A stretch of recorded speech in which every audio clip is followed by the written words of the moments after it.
Okay, first box has been mounted. Second box has been mounted. Hope they like the spot. We do have a third box over there and a larger kookaburra box up here.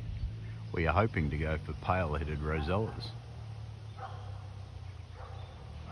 They are currently having a look at that hole in that tree. It's a bit of an ex-termite mound.